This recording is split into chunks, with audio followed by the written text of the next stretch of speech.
vient le magma qui est rejeté par les volcans? Je pense que vous imaginez qu'il vient du centre de la Terre, très profond. C'est mystérieux, c'est l'enfer, c'est le domaine de Vulcain.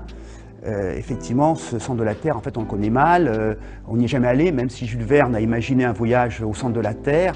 Et en fait, on va se rendre compte que le magma, sa genèse, ce n'est pas si simple que cela. Alors, on va s'intéresser à la Terre. Voilà une portion de Terre. Elle fait environ 5000 degrés. Alors, à cette température-là, bien sûr, toutes les roches fondent. On se dit, bon, voilà, il fait très chaud, donc tout est fondu. Et ce n'est pas le cas. Pourquoi ce n'est pas le cas? Parce que la température est certes très forte, mais la pression également, et la pression s'oppose à la température. La pression s'oppose à la fusion. Donc, paradoxalement, le centre de la Terre est solide et dur comme de l'acier. Le noyau interne, effectivement, est solide, comme je viens de le dire, parce que la pression n'est pas suffisante pour s'opposer à la température. Par contre, au-dessus, nous avons le manteau, et puis en surface, une petite croûte, épaisse de environ 30 km. Donc là, j'ai une croûte, épaisseur 30 km, et croûte et manteau sont solides. Tout ça, c'est du solide. Car barré par cette immense barrière de 3000 km constituée par le manteau et par la croûte. Et d'autre part, les géophysiciens ont également montré que vers moins 100 km, eh bien, on a ici une zone très particulière qui ralentit les ondes sismiques, donc une zone bien mystérieuse. Elle a été appelée LVZ, donc c'est les initiales anglais, ce qui veut dire Low Velocity Zone, ce qui veut dire une zone où les ondes sismiques ont une vitesse faible, ou en tout cas moindre. Et pourquoi? Parce que justement, au niveau de cette zone, eh bien, température et pression s'équilibrent quasiment, et donc on a un début de fusion, c'est-à-dire qu'on a tous les kilos de manteau, quelques milligrammes ou quelques centigrammes, quelques grammes de liquide. Donc, la zone intéressante pour nous, volcanologues, eh bien, c'est celle-là.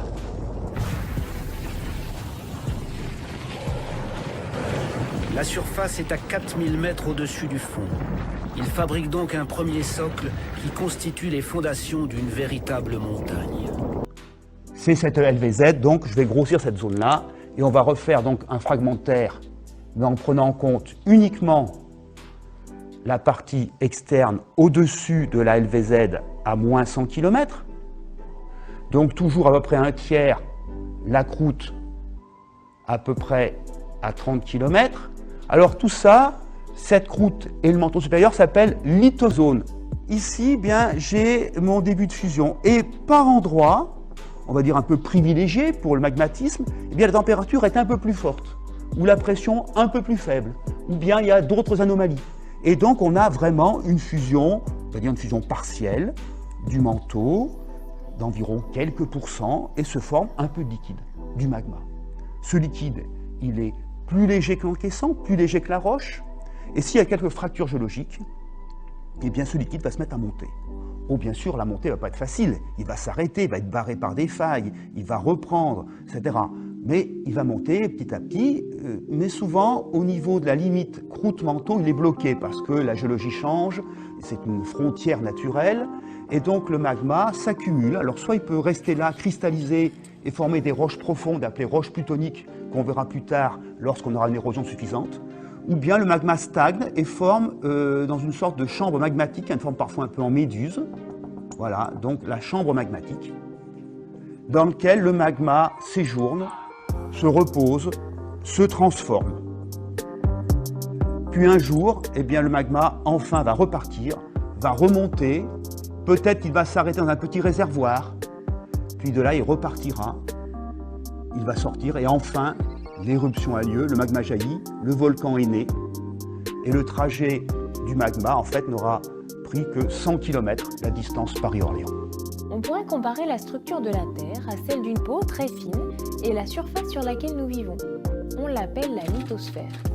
Elle est constituée de roches solides, compactes et difficilement déformables. Cette peau est toute craquelée, elle est même scindée en plusieurs morceaux, à la façon d'un puzzle. Chaque pièce du puzzle est ce qu'on appelle une plaque tectonique. Les pièces du puzzle ne sont pas très bien ajustées entre elles. Elles peuvent se déplacer un peu et même parfois se chevaucher. C'est ce qui mène notamment à la dérive des continents. En dessous de la lithosphère, on trouve l'asténosphère, constituée également de roches. Mais cette couche, bien que toujours solide, est malgré tout un tout petit peu plus déformable que la lithosphère. La température atteint ici 1300 degrés Celsius et serait suffisante pour fondre la roche si nous étions à la surface. Mais la pression exercée par la lithosphère maintient la roche solide. Cependant, il faut peu de choses pour qu'elle fonde. Si c'est le cas, la roche fondue qu'on appelle du magma subit la pression des roches environnantes et aura donc tendance à se déplacer vers les zones de pression plus faibles, c'est-à-dire la surface. Le magma va se faufiler dans les fissures existantes de la lithosphère. S'il rencontre un obstacle, c'est-à-dire une zone sans fissure, il va s'accumuler pour former une sorte de bulle qu'on appelle une chambre magmatique. Les pressions exercées ou simplement des tremblements de terre finiront par fracturer la roche. Lorsque le magma débouche finalement à la surface, on a un volcan. Mais pourquoi les roches de l'asténosphère se mettent-elles à fondre en certains points ? Les géologues sont loin de tout connaître sur ce qui se passe sous nos pieds, mais ils ont identifié au moins 3 mécanismes qui mènent à la fusion de ces roches et donc à la formation éventuelle d'un volcan. Le premier apparaît à l'endroit où une plaque tectonique plonge sous une autre plaque. Elle s'enfonce dans l'asténosphère et si c'est une plaque océanique, donc couverte par un océan, elle amène aussi de l'eau et du gaz carbonique, ce qui suffit à modifier les propriétés de la roche et à la faire fondre. Ce magma est très visqueux et quand il arrive à la surface, il ne va pas couler sur le côté, mais va au contraire rester au sommet de la fissure, formant peu à peu un bouchon. Du coup, le magma sous le bouchon, poussé par la matière qui continue à monter de la zone de chevauchement des plaques, voit sa pression augmenter. Finalement, le bouchon sautera dans une gigantesque explosion, envoyant dans toutes les directions des roches et des cendres à une vitesse pouvant atteindre plusieurs centaines de kilomètres par heure. C'est lors d'une éruption de ce type que la montagne Pelée détruisit la ville de Saint-Pierre en Martinique, en moins d'1 minute. Une autre éruption célèbre de ce type est celle du Vésuve en l'an 79 qui entraîna la destruction de Pompéi. Le deuxième mécanisme apparaît aux endroits où, à l'inverse du cas précédent, les plaques tectoniques s'éloignent l'une de l'autre. Dans l'espace ainsi créé, la lithosphère est plus fine et plus fragile, et en dessous, la pression diminue et les roches du manteau fondent. Le magma formé de cette façon est toujours très visqueux, mais plus fluide que dans le cas précédent. En atteignant la surface, il est encore suffisamment liquide pour être repoussé de part et d'autre de la fissure et s'écouler sur les flancs du volcan sous forme de lave. La plupart de ces zones de séparation des plaques sont au fond des océans, et ce type de volcan est assez rare en surface, avec tout de même quelques exceptions, comme par exemple en Islande. Enfin, le troisième mécanisme est lié à l'existence de points chauds dans l'asténosphère, point où la température est plus élevée, sans que l'on sache vraiment pourquoi. Les roches fondent pour former un magma relativement fluide, comme dans le cas précédent, et l'on a donc en surface un volcan avec de la lave qui s'écoule. Ces points chauds sont disséminés à la surface dans les continents et au fond des océans. Au fur et à mesure que la lave s'accumule, les volcans sous-marins peuvent finir par émerger, formant ainsi une île volcanique, comme par exemple l'île de la Réunion ou l'archipel d'Hawaï. Ces 3 mécanismes donnent une image très simplifiée du volcanisme. Un volcan donné peut très bien alterner des événements explosifs et des coulées de lave, comme dans le cas du Vésuve par exemple. Et il existe sans doute encore d'autres mécanismes à découvrir. La majorité des volcans dans le monde se situent dans la ceinture de feu de l'océan Pacifique, lieu de rencontre de plaques tectoniques et zones d'activité sismique intense. Les plaques tectoniques sont d'immenses dalles qui constituent l'enveloppe terrestre. Elles sont à l'origine de 2 types de volcans. Lorsque 2 plaques entrent en collision, l'une d'elles glisse sous l'autre, cela s'appelle une zone de subduction.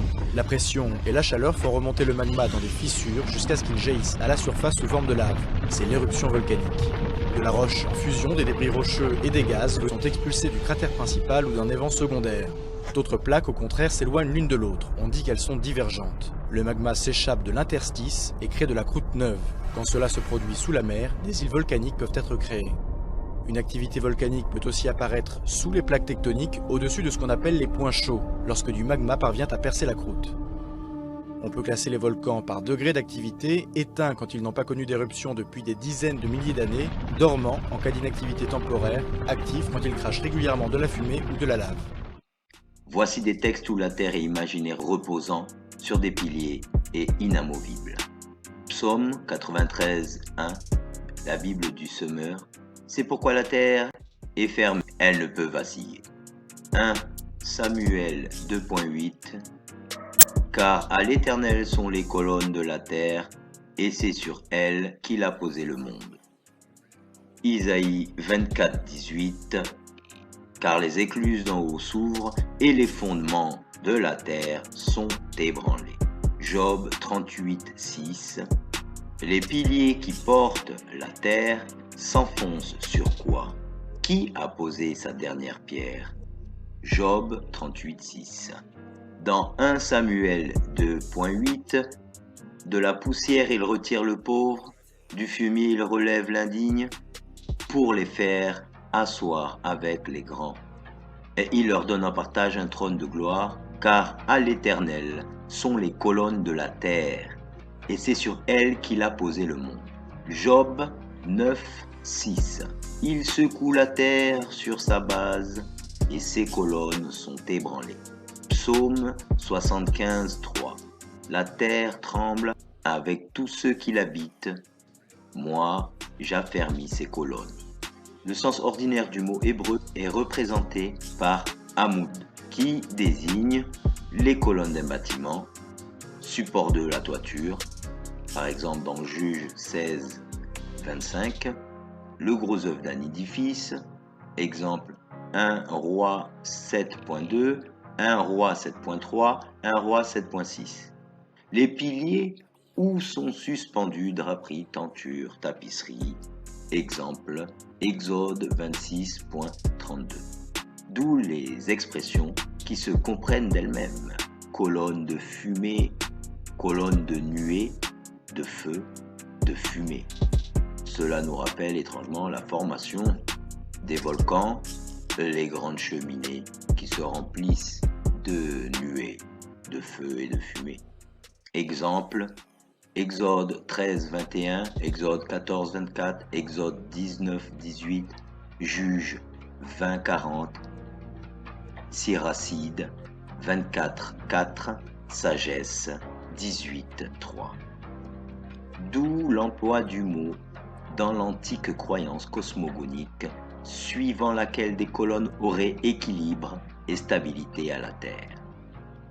Job 9.6, Job 38.4, Psaume 75.4, et aux cieux aussi, équilibre et stabilité.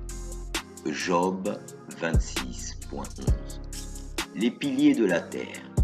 Job 9.6, 38.4 à 6.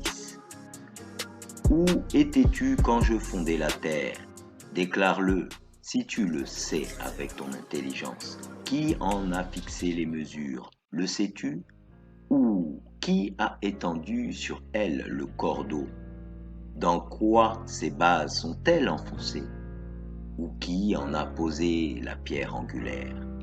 Un classique du genre est « Laissez-moi vous montrer que ce sont les Grecs qui ont découvert la rondité de la Terre quelques siècles plus tard, en moins 384, moins 322. » Aristote, l'étudiant préféré de Platon, utilise des observations limitées pour confirmer cette hypothèse. Érastosthène, moins 276 à moins 194, la confirme scientifiquement en calculant la circonférence de la Terre avec une précision de 2% par rapport à la réalité, etc. Sachant que Érastosthène a quand même utilisé un bâton avec la portée de son ombre, ainsi que le compte du nombre de pas qu'un chameau aurait effectué à la demande de l'intéressé entre Alexandrie et Aswan, ce qui reste tout de même un peu léger pour affirmer la sphéricité de la Terre. Job 26.7. Il étend le septentrion sur le vide. On remarque que dans septentrion, il y a le mot 7 et le mot 3. Nous développerons ce concept en bien plus approfondi dans les vidéos qui suivront. Inch'Allah, nous verrons le lien qu'il y a entre Polaris, l'électromagnétisme et le septentrion. Il suspend la Terre sur le néant. Il a tracé un cercle à la surface des eaux. Hors de son contexte, ce verset spéculaire aurait bien décrit la planète bleue telle qu'elle surgit dans notre imagination dès que nous prononçons le mot terre, comme nous l'imaginons souvent lorsque nous lisons Genèse 1, la terre était informe et vide, sachant que pour les auteurs de la Bible, la terre est plate et inébranlable, elle a des fondations, les piliers de la terre, elle est entourée par les eaux, elle est circulaire ou parfois carrée. Entre parenthèses, l'expression « les quatre coins du monde ». Elle a des extrémités. Job 37.18. Peux-tu comme lui étendre une voûte de nuée aussi solide qu'un miroir de fonte, les piliers de la terre? Job 9.6, 38.4 à 6. Ainsi, l'idée de la terre sphérique apparaît pour ce qu'elle est véritablement, une projection de nos connaissances actuelles sur le texte. Le cercle dont il est question dans Job 26.7 est bien un cercle en 2 dimensions et non une sphère. Ce verset décrit la terre telle que les anciens peuples la voyaient, un disque plat sur un océan, les eaux d'en bas. De plus, le verbe talah, qui est traduit par suspendre dans Job 26.7, apparaît dans le contexte de la suspension d'un ustensile à un python. Le mot python me rappelle aussi le nom qu'on a donné au volcan en activité qui se trouve sur l'île de la Réunion, qu'on appelle le python de la fournaise. Ésaïe 22.24. Nous disions le contexte de la suspension d'un ustensile à un python, d'armes sur un mur, par exemple Ésaïe 27.10, ou d'une lyre sur un arbre, Psaume 137.2. Ce verbe ne fait pas référence à une suspension dans l'espace vide, mais au fait d'accrocher quelque chose au bout d'une perche. Ésaïe 40.22. C'est lui qui habite au-dessus du cercle de la terre, dont les habitants sont comme des sauterelles. Mais nous lisons la deuxième partie du verset. Il étend les cieux comme une étoffe légère, il les déploie comme sa tente pour en faire sa demeure. C'est l'image habituelle figurant une terre plate et le firmament au-dessus, voir Psaume 104.2 à 3. Le prophète Ésaïe parle d'Abraham. Le Seigneur dit « Toi que j'ai saisi des extrémités de la terre et que j'ai appelé de ses confins, à qui j'ai dit « Tu es mon serviteur ». Ésaïe 41.9. Ainsi, dans ces 2 textes, le contexte du livre tout entier nous montre qu'il s'agit bien d'une côte circulaire entourée par les eaux et d'une terre plate. Mike de Gruy. Les océans du monde sont extrêmement inexplorés et abritent de nombreuses créatures et environnements qui, à notre avis, n'existeraient peut-être pas. L'un d'eux est ce que l'on appelle un lac sous-marin, ce que l'on voit habituellement dans un épisode de Bob l'éponge, existe au fond de nos océans. Ce qui est étonnant dans cet environnement, c'est que le lac se compose d'une saumure épaisse et salée extrêmement dense. Mike de Gruy s'est rendu dans un sous-marin pour Blue Planet pour aider à filmer l'épisode The Deep. C'est aussi qu'il a eu l'occasion de voir ce lac sous-marin. Dans une interview de Mike de Gruy, explique à quel point il ne voyait pas grand-chose au début jusqu'à ce que le plus étonnant, de toute façon, c'est lorsque je suis allé dans le golfe du Mexique pour Blue Planet, un lac sous-marin, et je me dis, attends une minute, je suis déjà sous l'eau. Comment peut-il y avoir un lac? Mais c'était fantastique. Je ne sais pas ce qu'il y a dans le lac. Mike de Gruy et l'équipage allaient en fait essayer de descendre dans le lac, mais le liquide était si incroyablement dense que le sous-marin a littéralement rebondi à la surface et a envoyé des petites ondulations vagues sur la rive du lac. L'idée qu'un lac sous-marin puisse sortir est remarquable, d'autant plus qu'elle crée ses propres écosystèmes autour de ses rives. Cependant, en raison des niveaux mortels d'hypersalinité, seules les bactéries et autres micro-organismes peuvent vivre dans ces lacs sous-marins, tandis qu'un vaste éventail de mollusques et de crustacés envahissent ces rives, créant ainsi un environnement sous-marin riche et varié, uni à la vie. Alors maintenant, vous devez vous demander ce qui est important à propos de ce lac. Comment se peut-il qu'il n'y ait que de la boue sur le fond de l'océan, presque rien, qui sorte de nulle part? Ce lac sous-marin doit apporter quelque chose à la vie qui l'entoure pour que ce soit une zone densément peuplée. Pensez-y ainsi. Les animaux terrestres sont toujours à la recherche de sources de nourriture et d'eau. C'est en fait exactement la même chose avec ce lac. C'est comme chercher un lac dans le désert ou une oasis, isolée et fragile. La clé de la vie réside dans la bactérie qui utilise le méthane comme énergie. Les créatures qui survivent dans ce micro-écosystème dépendent du suintement froid du méthane du lac et du sol environnant. Même de petites créatures appelées bugbears, mangeurs de sol microscopiques qui vivent dans toutes les saletés, peuvent y survivre. La vie trouve un moyen. La bactérie du lac crée en fait l'ensemble de l'environnement autour du lac, qui fixe en fait l'énergie du méthane afin que les moules puissent l'utiliser. C'est absolument incroyable de voir une vaste gamme de nouvelles espèces et l'environnement dense qui entoure ce lac sous-marin. Il y a un monde sous la surface de l'océan. Nous savons que la Terre n'est pas une sphère dans tous les sens du terme. Nous voyons des montagnes, des vallées, des collines et des trous.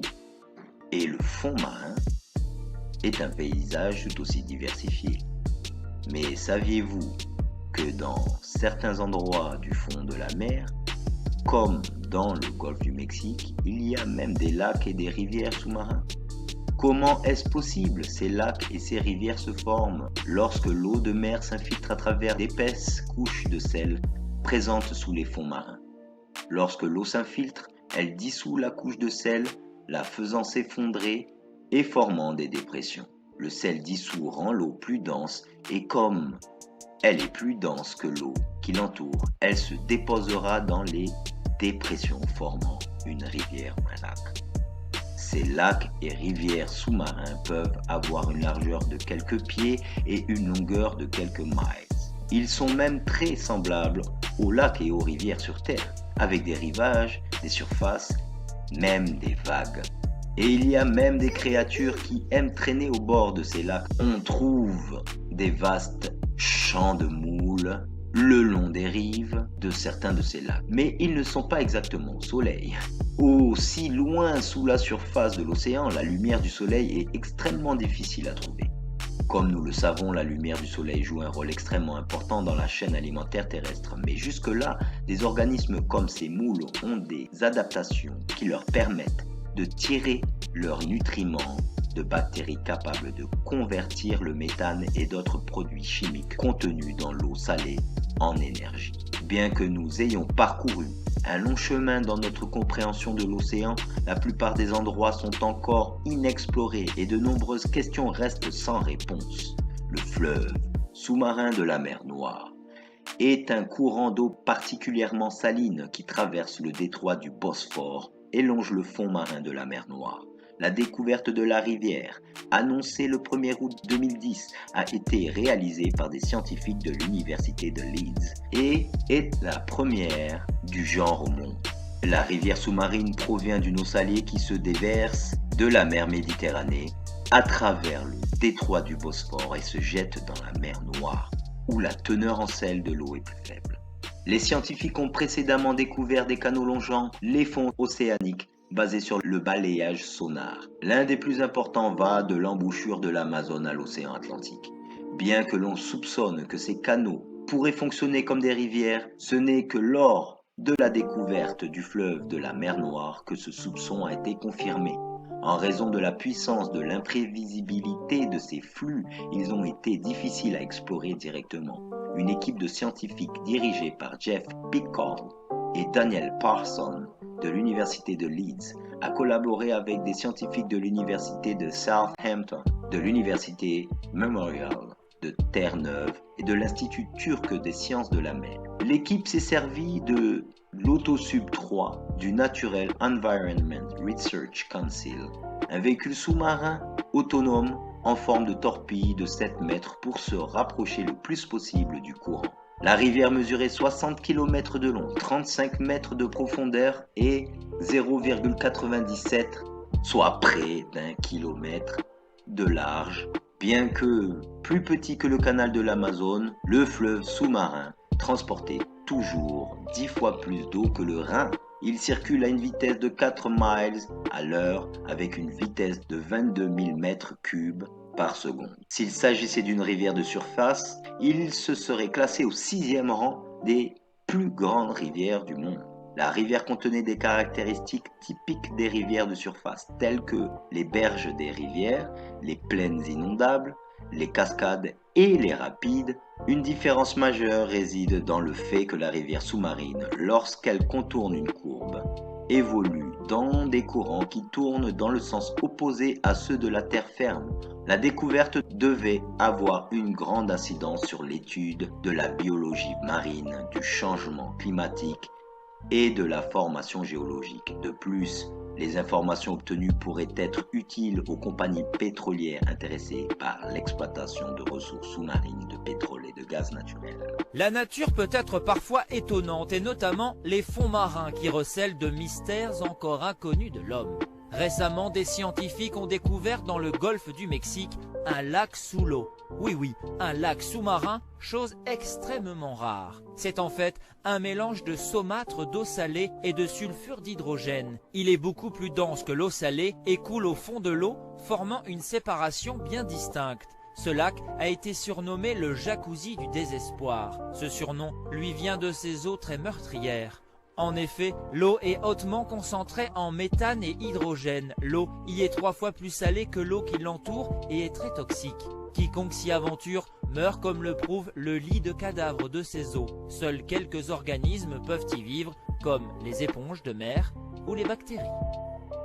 Un marégraphe ou une station marégraphique, c'est un ensemble d'instruments servant à mesurer le niveau, donc la hauteur de la mer, au cours du temps et à un endroit bien déterminé. À l'intérieur, on y trouve un radar de mesure et des puits de tranquillisation plongeant dans l'eau de mer jusqu'à 2 mètres de profondeur. Le radar envoie une onde vers le bas qui réfléchit à la surface de l'eau. Et c'est le temps de la propagation de cette onde aller-retour qui donne une indication sur la hauteur d'eau. Le capteur secondaire, c'est un capteur de pression qui se trouve sous l'eau, au bout de ce tube-là et au bout de ce tuyau-là. Et donc la mesure des variations de pression nous renseigne sur les variations de la hauteur d'eau. Dans un coffret électronique sont installés un GPS pour surveiller la stabilité du site et un datalogger dans lequel arrivent toutes les données récoltées par les différents capteurs avant de les transmettre en temps réel. Une antenne râteau qui va transmettre les données jusqu'au satellite GOES.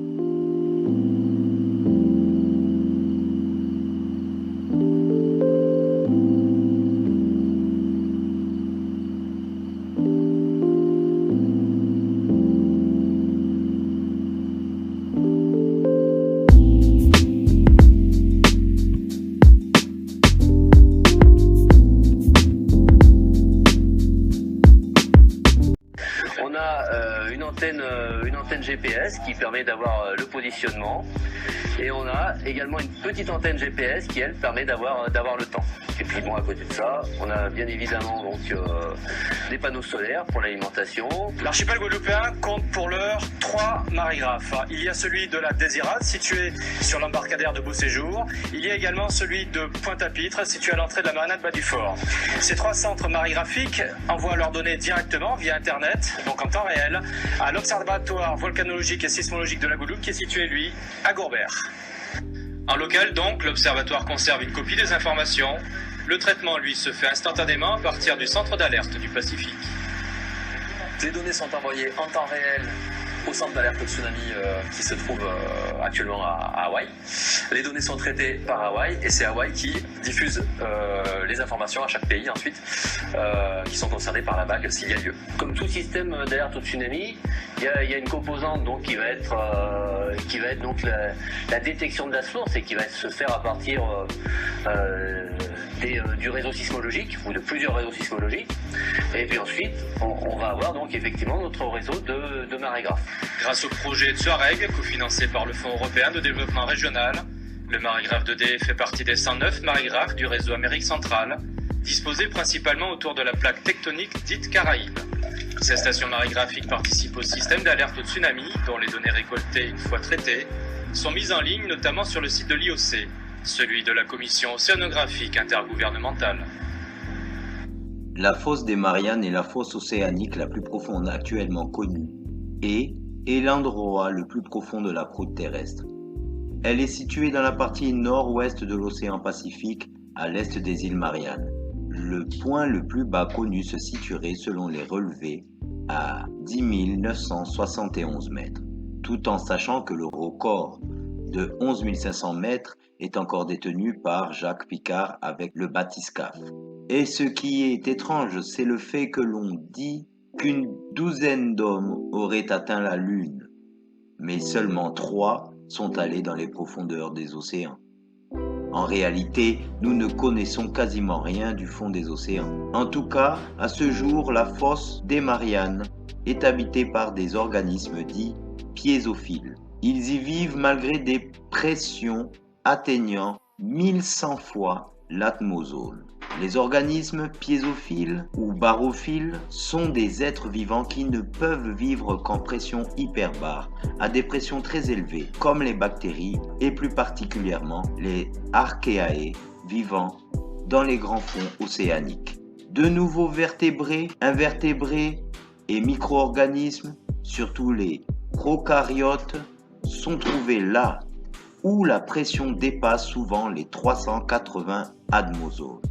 On peut aussi signaler qu'une espèce de requin préhistorique de type mégalodon a été filmée dans cette zone de grande profondeur. La fosse se situe sur une frontière de plaques tectoniques dans une zone de subduction où la plaque pacifique passe sous la plaque philippine. Il s'agit d'une fosse engendrée par subduction spontanée en domaine océanique. La subduction océan-océan est couplée à un bassin arrière-arc en extension. Un bassin arrière-arc est l'expression et parfois l'ouverture d'un espace océanique en arrière et parallèlement à un arc volcanique, provoqué par la convergence de 2 plaques de lithozone, le plus souvent une subduction. En géologie, un bassin arrière-arc se remplissant de sédiments devient une mer marginale. En géologie, une mer marginale peut être synonyme de mer épicontinentale ou de mer bordière.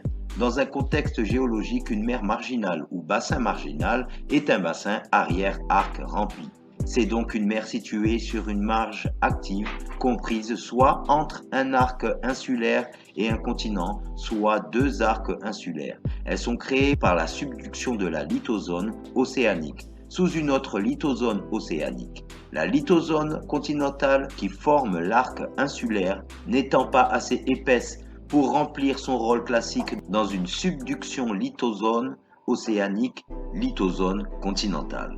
3 zones géologiques contiennent des mers marginales. L'ouest de l'océan Pacifique depuis la fosse des Kermadec jusqu'aux îles Aléoutiennes, la zone téticienne, vestige de l'océan Tétis, et qui géographiquement comprend les Caraïbes et certaines portions de la Méditerranée, et enfin une petite zone comprise entre l'Amérique du Sud et l'Antarctique. Il existe deux types de mers marginales suivant le sens de subduction de la lithozone océanique. Dans tous les cas, la lithozone océanique la plus ancienne plonge sous la lithozone océanique la plus jeune. Ces deux types sont représentés par la mer du Japon, où la lithozone océanique plonge en direction du bloc Eurasie, et par la mer de Chine méridionale, où la lithozone océanique plonge en direction de l'océan Pacifique. La fosse a été étudiée pour la première fois dans son intégralité en 1951 par HMS Challenger, 7e du nom, qui a donné son nom au point le plus bas de la fosse, Challenger Deep. Sa profondeur a été mesurée par échosondage qui a donné comme résultat 10 090 mètres aux coordonnées 11 degrés 19 nord, 142 degrés 15 est. En raison de l'extrême profondeur et de différentes thermoclines traversées par le signal sonore, perturbant ainsi la précision du relevé, les responsables de la Royal Navy ont préféré être prudents lors de leur communiqué officiel en déclarant la profondeur de 11 km. En 1957, le vaisseau de l'Union soviétique Vityaz annonce que la profondeur maximale de la fosse est de 11 034 mètres. Ce nouveau fond, surnommé Mariana Hollow, n'a jamais pu être détecté à nouveau.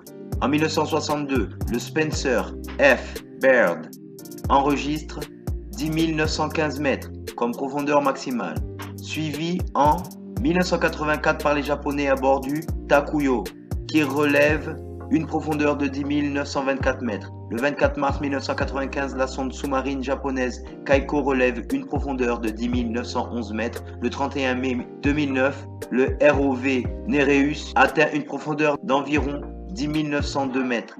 La même année, le sondeur bathymétrique multifaisceau monté sur le navire Kilo Moana enregistre une profondeur de 10 971 mètres. Le 23 janvier 1960, à bord du bathyscaphe Trieste, le Suisse Jacques Piccard, fils d'Auguste Piccard, inventeur du bathyscaphe, et le lieutenant de l'USS Navy Don Walsh atteignent le fond de la fosse à 13h06 après une descente de 4h30. Les instruments de bord indiquent une profondeur de 11 521 mètres, valeur qui est par la suite revue à la baisse à 10 916 mètres. En ce qui concerne la pression exercée par la masse d'eau au-dessus, les instruments relèvent 1086 bars, soit plus de 1000 fois la pression existante au niveau de la mer. Le Deep Sea Challenger, aussi surnommé la torpille verticale, appareil qui a nécessité 8 années de recherche, a été conçu pour descendre à la vitesse de 150 mètres par minute, soit 9 km par heure, en 2012. La plongée a été effectuée par James Cameron.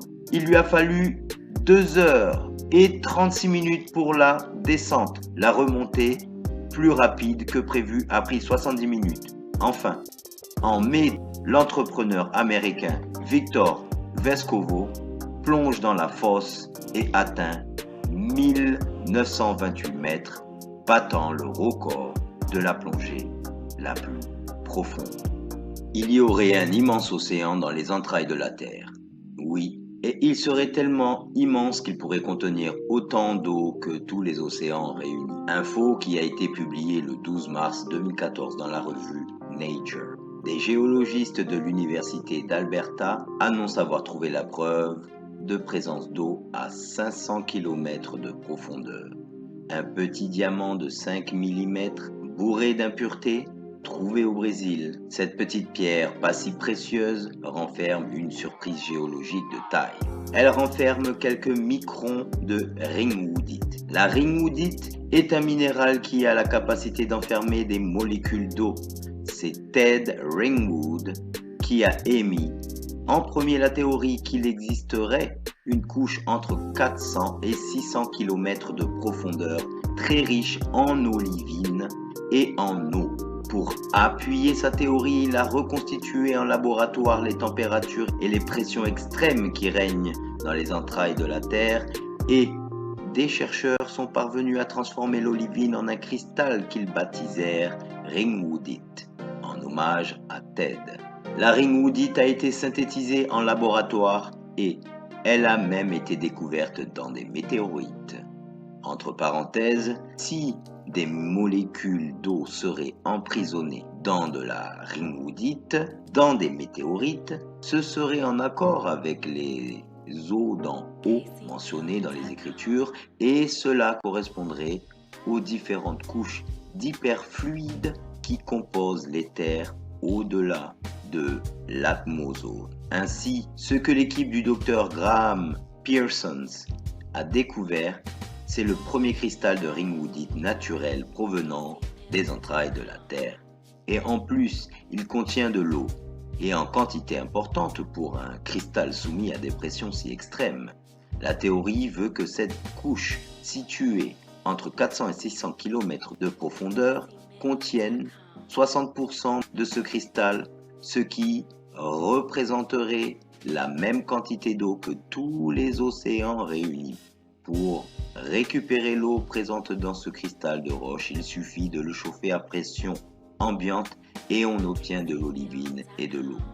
Ne rêvez pas, avant de pouvoir atteindre cet océan souterrain situé à 400 km de profondeur, de l'eau aura coulé sous les ponts car nous ne sommes jamais parvenus à forer au-delà de 12 km, à moins que d'anciens tunnels reliant différentes parties de la Terre permettent de passer sous les océans et que finalement nous trouvions des cavités similaires à des géodes géantes dont nous ne pouvons soupçonner les dimensions.